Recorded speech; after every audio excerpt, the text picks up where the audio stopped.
Welcome back to my channel. ఈరోజు ఏం జరగబోతుందో తెలుసుకుందామా? ఇంకా ఎపిసోడ్లోకి వెళ్ళిపోతే శివనారాయణ అలాగే సుమిత్ర వాళ్ళందరూ కూడా దీపని ఇక మా ఇంటికి నువ్వు రావద్దు దీప, ఈ రోజు నుంచి నువ్వు చాలా జాగ్రత్తగా ఉండాలి. నీకోసం కాకపోయినా నీ కడుపులో ఉన్న బిడ్డ కోసమైనా ఇక నువ్వు ఈ ఇంట్లోకి పనిచేయడానికి రానవసరం అవసరం లేదు. కార్తీక్ వస్తే సరిపోతుంది అని అంటారు. ఆ మాట విన్న దీప ఒక్కసారిగా షాక్ అవుతుంది. ఇక జోష్న, నేను చేయలేని పని మమ్మీ వాళ్ళు చేస్తున్నారు. దీప ఇక అక్కడికి రాకపోతే నేను అనుకున్నది చేయొచ్చు అని అనుకుంటుంది. ఇంతలోకి దీప, లేదమ్మగారు, నేను మా బావ ఎక్కడుంటే అక్కడ ఉంటాను. నేను ఏదైనా మా బావతోనే అని అంటుంది. దాంతో అక్కడే ఉన్న అందరూ కూడా అలా ఆశ్చర్యంగా చూస్తూ ఉంటారు. ఇక అనసూయ, దీప, ఏం మాట్లాడుతున్నావే నువ్వు? మీ మేనకోడలు ఏం మాట్లాడుతుందో మీకే అర్థం కావట్లేదు అంటే మరి వింటున్న మాకెలా అర్థమవుతుంది? ఏంటి దీప, బావతోనే ఉంటాను అంటే ఏంటి అర్థం అని వెనకాలనే ఇక దీప, అర్థమే ఉంది, మా బావ మీ ఇంటికి వస్తే నేను కూడా అక్కడికి వస్తాను. బావ ఎక్కడుంటే నేను అక్కడే ఉంటాను అని వెనకాలనే, దీపా, నీకు అర్థం కావట్లేదా అని చెప్పి సుమిత్ర అంటుంది. అమ్మా, మీరెన్ని చెప్పినా సరే నేను బావ ఎక్కడుంటే అక్కడే ఉంటాను అని వెనకాలనే ఇక శివనారాయణ, కాంచన, నీ కోడలు కడుపులో ఉన్న బిడ్డ మీద నువ్వెన్నో ఆశలు పెట్టుకున్నావు. ఈ టైంలో దీప ఏ హడావుడి లేకుండా ఉండడమే మంచిది అని ఆలోచించి నేను, సుమిత్ర, దశరథ కలిసి ఈ నిర్ణయం తీసుకున్నాం. కానీ దీప దానికి అంగీకరించట్లేదు. అందుకే ఈ విషయంలో మేం చేయగలిగిందంతా చేశాం. తర్వాత నిర్ణయం మీది. మేం వెళ్ళొస్తాము అని చెప్పేసి ఇక అందరూ అక్కడి నుంచి వెళ్ళిపోతారు. ఇంకా దీప అలాగే కార్తీక్ కూడా లోపలికి వెళ్ళిపోతారు. కానీ కాంచనకి మాత్రం దీప మీద చాలా కోపంగా ఉంటుంది. ఇక అనసూయ కూడా కిచెన్లోకి వెళ్ళిపోతుంది. ఇంతలోకి పారిజాతం, ఒసే జోష్న, నీకేమైనా పిచ్చి పట్టిందా? నువ్వెందుకు ఆ ఇంటికి వచ్చావు? నువ్వెందుకెళ్ళావు గ్రాని? నేను ఆ దీపక్ కడుపులో నొప్పంటే దాని కడుపు పోయిందేమోనని సంతోషంతో వెళ్ళాను. నేను కూడా విషయం తెలియకే అక్కడికి వచ్చాను. డాడీ తాత పిలుస్తున్నాడని నన్ను అక్కడికి తీసుకెళ్ళాడు. గాని గ్రాని, మనకొక మంచి విషయం జరిగినట్టే. ఏంటే? దీపని మనం ఎలా అయినా ఇంటికి రాకుండా చేద్దామనుకున్నాం. కానీ ఇప్పుడు అందరూ దీపని ఇంట్లో ఉండమన్నారు. కానీ దీప దానికి ఒప్పుకోలేదు. ఇప్పుడు దీప మీద అత్తకి కోపంగా ఉంది. కోపంగా ఉండడం ఏంటే, ఇప్పుడు ఆ ఇంట్లో పెద్ద ప్రళయమే వస్తుంది. ఏంటి గ్రాని నువ్వంటుంది? అవును, నేనేం చేశానో చెప్తాను, మొత్తం విను అని చెప్పేసి జరిగిందంతా కూడా జోష్నతో చెప్తుంది. గ్రాని, ఇప్పుడు శౌర్య వల్ల ఆ ఇంట్లో గొడవలు జరుగుతాయా? గొడవలు జరగడమే కాదే, మన చేతికి మట్టంటకుండా దీప కడుపులోని బిడ్డని ఆ శౌర్యతోనే నేను ఈ భూమి మీదకి రాకుండా చేస్తాను. చూస్తూ ఉండు అని అంటుంది. గ్రాని, నువ్వు ఆ పని చేస్తే నిజంగా నువ్వు నాకు చాలా హెల్ప్ చేసిందని అవుతావు అని చెప్పేసి అంటుంది. ఇంకా ఒక పక్కన చిత్ర అప్పుడే పైకొస్తుంది. అత్తయ్యగారు, మీరు జోష్నకేం చెప్తున్నారు? జోష్న మిమ్మల్ని ఎందుకని అంత పొగుడుతుంది అని వెనకాలనే ఒక్కసారిగా ఇద్దరు కంగారు పడతారు. కొంప తీసి సుమిత్ర మా మాటలు వినేసిందా అని చెప్పేసి తడబడుతూ ఉంటే, అత్తయ్యగారు, మిమ్మల్ని అడుగుతున్నాను, సమాధానం చెప్పరేంటి? మమ్మీ, అదేం లేదు. గ్రానీ, దీపకి అవన్నీ సామాన్లు తీసుకొచ్చాం కదా, దానికి నన్ను పొగుడుతుంది. నువ్వు చేసే మంచి నీకు కూడా మంచి చేస్తుంది అని చెప్తుంది. అంతే, దానికి మించి ఏమీ లేదు. సరే, నిన్ను మీ తాతగారు కిందకి పిలుస్తున్నారు, కిందకి రండి అని చెప్పేసి సుమిత్ర కోపంగా కిందకి వెళ్తుంది. జోష్న చెప్పేది నిజం కాదు అనిపిస్తుంది. జోష్న అత్తయ్య కలిసి ఏదో చేస్తున్నారు అని సుమిత్ర అనుకుంటుంది. ఇక జోష్న, గ్రాని, ఇప్పటి నుంచి మనం కొంచెం సీక్రెట్ మెయింటైన్ చేయాలి. అవును కానీ ఇంత సడన్గా మీ తాత కిందకెందుకు పిలుస్తున్నాడు? ఏమో, వెళ్తే తెలుస్తుంది పద అని చెప్పేసి జోష్న పారిజాతం కిందకైతే వస్తారు. రాగానే ఇక శివనారాయణ, జోష్న, నిన్ను చూస్తుంటే నాకు చాలా సంతోషంగా ఉందమ్మా అని చెప్పేసి అంటాడు. దాంతో అక్కడే ఉన్న పారిజాతం, ఎందుకండి ఎప్పుడు లేని మన జోష్నని చూస్తే అంత సంతోషపడుతున్నారు? పారిజాతం, నువ్వు కాసేపు సైలెంట్గా ఉంటావా? పిన్ని, జోష్న పెళ్ళికి ఒప్పుకుంది. మేము ఏ సంబంధం చూసినా పెళ్లి చేసుకుంటానని చెప్పింది. అందుకే నాన్న అంత సంతోషంగా ఉన్నారు. అవునా దశరథ? జోష్న, అవునా? అవును గ్రాని, ఇప్పటి వరకు నా నిర్ణయాలతో నేను చేసే పనులతో అందరూ కూడా చాలా బాధపడ్డారు. అందుకే ఇక నుంచి నేను ఏ నిర్ణయం కూడా తీసుకోవాలి అనుకోవట్లేదు. నా విషయంలో, నా జీవితంలో అన్ని నిర్ణయాలు మమ్మీ డాడీనే తీసుకుంటారు. వాళ్ళేం చెప్తే అది చేస్తాను అని అంటుంది. దాంతో సుమిత్ర, జోష్న, ఎక్కడ నీ జీవితాన్ని నాశనం చేసుకుంటామోనని చాలా భయపడ్డాను. కానీ చాలా మంచి నిర్ణయం తీసుకున్నావు. ఈ నిర్ణయం వెనుక కారణం ఏంటో చెప్తావా? దీపే మమ్మీ. జోష్న, అవును మమ్మీ. బావ దీప ఇష్టం లేకుండానే పెళ్లి చేసుకున్నారు. బావ దీపని భార్యగా అంగీకరిస్తాడని నేను ఎప్పుడూ కూడా అనుకోలేదు. కానీ బావ దీపని భార్యగా అంగీకరించడమే కాకుండా దీప కడుపులో బిడ్డకి తండ్రి అయ్యాడు. అలాంటప్పుడు నేనెందుకు నా జీవితాన్ని మొదలు పెట్టకూడదు అనిపించింది. అందుకే ఈ నిర్ణయం తీసుకున్నాను మమ్మీ. దీప కడుపులో బిడ్డ ఈ భూమి మీదకి వచ్చేలోపే నేను పెళ్లి చేసుకుంటాను మమ్మీ అని అంటుంది. ఆ మాటలకి అందరూ చాలా సంతోషపడతారు. ఇక పారిజాతం ఇది చెప్పే మాట నిజమైతే అందరికంటే ముందు నేను సంతోషపడతాను. కనీసం సగం ఆస్తైనా దీనికొస్తుంది అని అనుకుంటూ ఉంటే ఇక జోష్న మమ్మీ నా మెడలో 3 ముళ్ళు వేసేది కేవలం బావ మాత్రమే. అవును, దీప కడుపులో బిడ్డ ఈ భూమి మీదకి రాదు. నా మెడలో ఇంకొకరు 3 ముళ్ళు వేయరు. అవును, నేను పెళ్లి చేసుకునేది బావని మాత్రమే అని జ్యోత్స్న అనుకుంటుంది. ఇంకా రాత్రవుతుంది. రాత్రయ్యాక ఇక దీప అలాగే కార్తీక్ కాంచన భోజనం చేయలేదని తెలిసి మమ్మీ నువ్వింకా భోంచేయలేదంట పెద్దమ్మ చెప్పింది. చెల్లమ్మా ఇంతసేపని భోంచేయకుండా ఉంటావు. నువ్వు టైంకి టాబ్లెట్లు కూడా వేసుకోవాలి. పద భోంచేద్దువా అని అనసూయ అంటుంది. ఇంతలోకి దీప అత్త ఏం మాట్లాడవేంటి? ఏం మాట్లాడాలి చెప్పు. నువ్వు చేసే పనులకి నువ్వు ప్రవర్తించే ప్రవర్తనకి ఏం మాట్లాడాలి నేను? నేనేం చేశానత్తా? ఏం చేశావంటావేంటే? అక్కడ ఇంట్లో అందరూ ఈ ఇంటికొచ్చి నీ జాగ్రత్తలో చెప్పి నీ కడుపులో బిడ్డ కోసం వాళ్ళు నిన్ను ఆ ఇంటికి పనికి రావద్దని చెప్తే నువ్వు మాత్రం నీ ఇష్టానుసారంగా ప్రవర్తిస్తూ వస్తానని కరాఖండిగా చెప్పావు. చెప్పవే, ఇక నీకు నేనేం చెప్పాలి? అత్త అది కాదత్త. అమ్మ దీప అలా ఎందుకు మాట్లాడిందంటే నువ్వు వాపరా. ఎప్పుడు చూసినా దీప ఇలా మాట్లాడింది అలా మాట్లాడింది, ఇదంతా నా కోసమే అని నువ్వు చెప్పాల్సిన అవసరం లేదు. ఆ కుటుంబంలో మార్పు తేవాలి, నేను ఆ ఇంట్లో అడుగు పెట్టేలా చేస్తాను, నా పుట్టిల్లు నాకు దగ్గర చేస్తాను అన్నావు. ఇప్పుడు ఆల్రెడీ అదే జరిగింది. నా పుట్టిన వాళ్ళు నాకు దగ్గరయ్యారు. మా నాన్న, మా అన్నయ్య, మా వదిన అందరూ ఇప్పుడు నాతో ప్రేమగానే ఉంటున్నారు. ఇక మీరు నాకు చేయాల్సిన పని ఏముంది? అందుకే చెప్తున్నాను, దీప ఇంటికి వెళ్ళాల్సిన అవసరమే లేదు. అత్తయ్య ఈ విషయాన్ని నేను ఒప్పుకోను. ఎందుకే ఒప్పుకోవు చెప్పు. నీ మనసులో ఏ స్వార్థం లేకపోతే ఎందుకు నువ్వు ఒప్పుకోవట్లేదు? నాకు తెలుసు నువ్వు ఒట్టి స్వార్థపర్రాలివి. నీకొక కూతురుంది. అందుకే నీ కడుపులో బిడ్డ చస్తే ఏంటి ఉంటే ఏంటి అనుకుంటున్నావు. అందుకే నీ ఇష్టానుసారంగా ప్రవర్తిస్తున్నావు. అంతేగా నువ్వు చేసేది. నా కొడుకు కూడా ఒక కూతురు కొడుకు ఉండుంటే నేను కూడా ఇలా మాట్లాడేదాన్ని కాదు. లేరు కదా. అందుకే నేను నా పుట్టబోయే మనవరాల కోసం అల్లాడిపోతున్నాను. అదే నీకు కూడా ఇది మొదటి కానిపైతే నా బాధ ఏంటో అర్థమయ్యేది అని అనగానే ఒక్కసారిగా అనసూయ, దీప, కార్తీక్ షాక్ అవుతారు. ఇక కార్తీక్ అమ్మా నువ్వేం మాట్లాడుతున్నా అర్థమవుతుందా? అర్థమవుతుందిరా.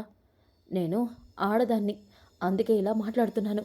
దీప బాధపడుతుందని తెలిసినా నేను ఎందుకు ఇలా మాట్లాడుతున్నాను తెలుసా?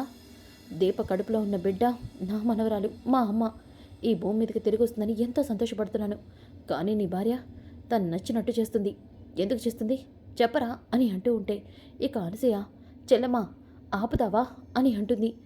ఏంటక్క నేను అన్న దాంట్లో తప్పే ఉంది.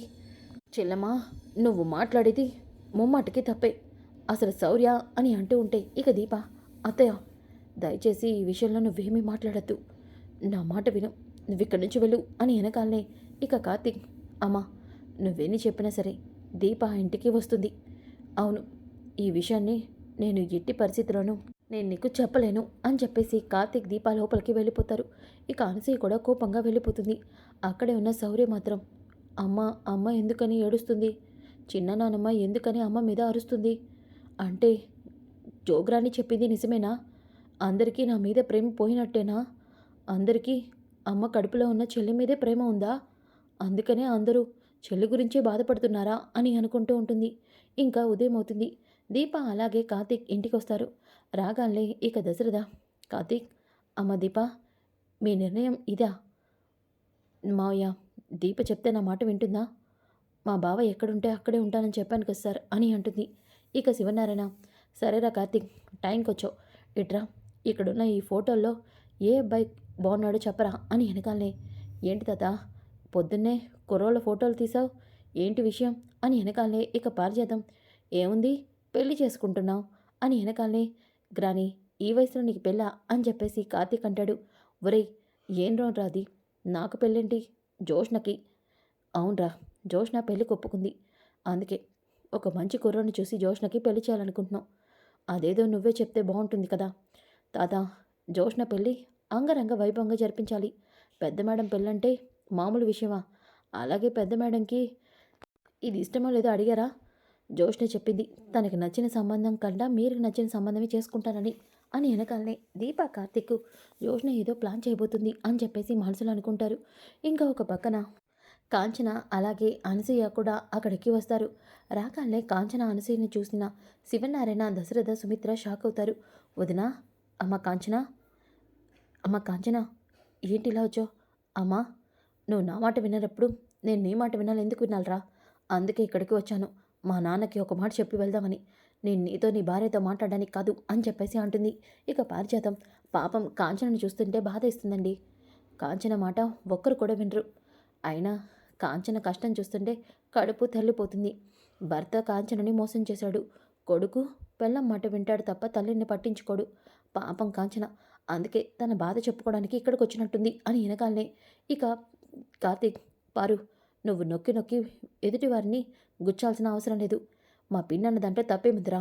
నువ్వే తిన్నగా ఉంటే నాకెందుకు ఈ తిప్పలు అని అంటూ ఉంటే ఇక పారిజాతం, కరెక్ట్గా చెప్పావు కాంచన అని అంటుంది.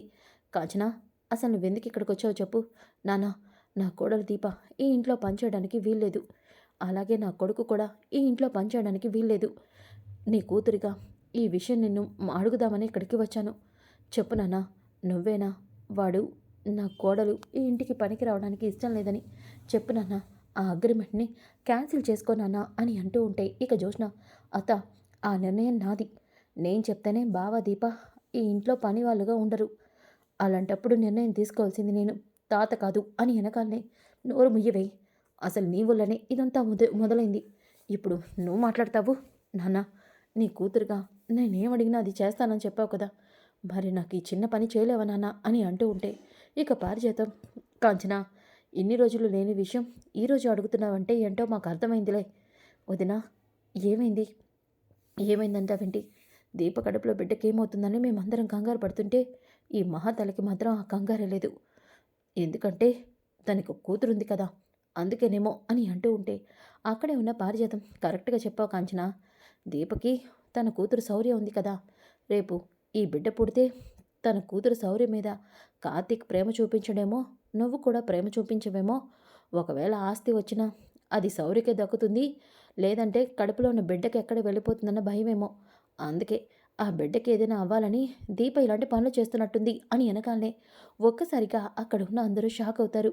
ఇక కార్తీక్, పారు, నోటుకొచ్చినట్టు మాట్లాడకు. ఏంట్రా మాట్లాడేది? నేను అన్నమాట నిజం కాదా ఏంటి? దీప కూతురు నీ రక్తం పంచుకున్న కూతురా? కాదు కదా. అలాంటప్పుడు నీకొచ్చిన ఆస్తి మీద హక్కు శౌర్యకి ఉంటుందా? ఉండదు. అదే నీకు పుట్టిన కూతురికి నీ ఆస్తి మొత్తం వస్తుంది. అలాగే మీ అందరు దాన్ని ప్రేమగా చూసుకుంటారు. అది తట్టుకోలేని దీపే కావాలని ఈ పని చేస్తుంది. అది అబద్ధమని చెప్పమను. ఎవరైనా చెప్తారా అని వెనకాలనే ముమ్మాటికి అది అబద్ధమే అని అనసూయ అంటుంది. అందరూ కూడా అలా షాక్ అయి చూస్తారు. ఇక కాంచన, అక్క, చెల్లమ్మ, ఈ నిజం నేను నిన్న రాత్రే నీకు చెప్పాలనుకున్నాను. కానీ దీప నా నోరు మూయించింది. ఏంటి ఎప్పుడు అందరూ దీపని చూసి మీ ఇష్టం వచ్చినట్టు మాట్లాడుతున్నారు. అసలు శౌర్య దీప కూతురన్న విషయం ఎవరు చెప్పారు మీకు? దీపకి రక్తం పంచుకున్న కూతురు శౌర్య కాదు. ఆ విషయం మీకు తెలుసా అని వెనకాలనే ఒక్కసారిగా అందరూ షాక్ అవుతారు. ఇక జోష్న, బాగుంది అనసూయ గారు, ఇప్పటి వరకు దీప కూతురు శౌర్య అది నా మనవరాలు అని చెప్పుకుని తిరిగిన మీరు ఇప్పుడు దీప కూతురే కాదు అంటున్నారు. చాలా బాగుంది. ఈ అనసూయకి నంది అవార్డు ఇవ్వచ్చు. నోటికి ఏమొస్తే అది మాట్లాడుతుంది. మొన్నటికి మొన్న ఈ దీప తండ్రి కుబేరు తన తండ్రే కాదు, ఇది నా మేనకోళ్లే కాదని చెప్పింది. ఇప్పుడేమో ఏకంగా శౌర్య ఈ దీపకి కూతురే కాదు అంటుంది. విన్నారా అని వెనకాలనే ఇక కార్తీక్, అనసూయ గారు, మీరేం మాట్లాడుతున్నారు? బాబు కార్తీక్, నేను ఇప్పటికి కూడా నోరు మూసుకొని ఉంటే దీపకి నేను అన్యాయం చేసిందని అవుతాను. అందుకే నిజం బయట పెడతాను. అది చచ్చిన దాని లోపల ఉన్న నిజాన్ని బయట పెట్టదు. కానీ ఇక్కడ జరుగుతుంది చూసి నేను నిజం బయట పెట్టకపోతే దీప తప్పు చేసిన మనిషిలాగా దోషిగా మీ అందరి కళ్ళ ముందు మిగిలిపోతుంది. అందుకే నిజం బయట పెడుతున్నాను. దీపకి మా నర్సిగాడికి పుట్టిన కూతురు శౌర్య అని మీ అందరూ అనుకుంటున్నారు. కానీ అది నిజం కాదు. ఎందుకంటే నర్సిగాడు ఎప్పుడు దీపతో కాపురం చేయలేదు. దీప కడుపులో కాయ కూడా పుట్టలేదు. ఏంటి నువ్వంటుంది? అవునండి, మా నర్సి మా ఇంటి దగ్గర ఒక అమ్మాయితో సంబంధం పెట్టుకున్నాడు. దానికి ఈ మాటలు మాయ మాటలు చెప్పి దాని కడుపులో బిడ్డకి తండ్రయ్యాడు. తర్వాత ఈ నిజం నాకు, దీపకి తెలిసిందని ఊర్లోంచి పారిపోయాడు. ఆ బిడ్డకి దీపే కాన్పు పోసింది. కాన్పులో తల్లి చనిపోయింది. ఆ బిడ్డకి తల్లినయ్యి దీప ఆ బిడ్డని చిన్నప్పటినుంచి పెంచుకుంటూ వచ్చింది. అది నర్సిగాడి కూతురు గాని దీప కన్న కూతురు కాదు. అందుకే దీప ఎప్పుడు దాన్ని సొంత కూతురులా చూసుకుంది తప్ప దాని కూతురు కాదని ఎవరితో చెడో చెప్పలేదు. ఆ రోజు కూడా అది నర్సి కూతురనే నేను నరసింహకి చెప్పి దాన్ని నీ దగ్గర తెచ్చుకోరా అన్నాను. కానీ దీప మాత్రం ఆ బిడ్డని ఇవ్వడానికి ఒప్పుకోలేదు. అది కన్న తల్లి కాకపోయినా ఆ బిడ్డని చిన్నతనం నుంచి పెంచింది కాబట్టి అది కన్న తల్లయింది. దీపకిది మొదటి కాన్పు. శౌర్యతో దీపకి ఏ సంబంధం లేదు అని అనగానే అందరూ కూడా షాక్ అయిపోతారు. ఇక కార్తీక్, దీపా, అవును బావా, కానీ శౌర్య నా కూతురు. శౌర్య చిన్నప్పటి నుంచి నా ఒళ్ళో పెరిగింది. శౌర్య నా కూతురు కాదంటే నేను ఒప్పుకోను అని అంటుంది. సుమిత్ర, దీప, నిన్ను చూస్తుంటే చాలా గర్వంగా ఉంది. అవును, నువ్వు ఏ తల్లి కడుపున పుట్టావో గానీ నీ మనసు చాలా గొప్పది అని అంటూ ఉంటుంది. ఆ మాటలకి అందరూ కూడా షాక్ అయిపోతారు. సో ఫ్రెండ్స్, కమింగ్ ఎపిసోడ్ చాలా చాలా ఇంట్రెస్టింగ్గా ఉంటుంది. Don't miss. ఈ వీడియో నచ్చితే లైక్ చేయండి, షేర్ చేయండి. Thanks for watching. Welcome back to my channel. ఈరోజు ఏం జరగబోతుందో తెలుసుకుందామా? ఇంకా ఎపిసోడ్లోకి వెళ్ళిపోతే